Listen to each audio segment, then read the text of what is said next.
પ્રાયોજક છે cancer healer centre a new beginning. તો ગાંધીનગરની કલોલ નગરપાલિકામાં ફરી લાફાકાંડ થતા રહી ગયો છે. વોર્ડ નંબર 3ના સ્થાનિકો રસ્તા અને ગટર મુદ્દે રજૂઆત કરવા પહોંચ્યા હતા. તો વીર માયાનગર સોસાયટીના રહીશોની રજૂઆત સમય થઈ હતી બોલાચાલી.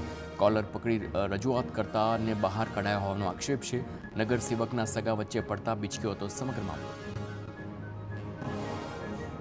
ગુજરાત ડાયાલિસિસ પ્રોગ્રામ બાબતે કોંગ્રેસના સરકાર પર આક્ષેપ. ડાયાલિસિસ પ્રોગ્રામ પર દર્દીઓને વિશ્વાસ નહીં હોવાનો કોંગ્રેસનો દાવો છે. 65 લાખ દર્દીઓની 4000 જેટલા જ દર્દીઓ જીડીપી હેઠળ સારવાર કરાવતા હોવાનું કોંગ્રેસે જણાવ્યું છે. અસુવિધાના કારણે ખાનગી હોસ્પિટલમાં જવા દર્દીઓ મજબૂર બન્યા તો કેગના રિપોર્ટના આધારે આક્ષેપ કર્યા. અમદાવાદ ટ્રાફિક વિભાગની બેદરકારીનો નમૂનો સામે આવ્યો છે. ટુ વ્હીલર ચાલકને હેલ્મેટ ન પહેરવા બદલ 10 લાખ રૂપિયાનો દંડ ફટકાર્યો.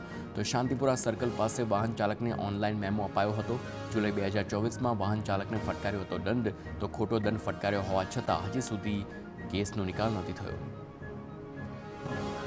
મહેસાણાના જોટાણા માર્કેટયાર્ડને તાળા મારવા પડે તેવી સ્થિતિ ઊભી થઈ છે. જોટાણા એપીએમસીની આર્થિક સ્થિતિ કથળી છે.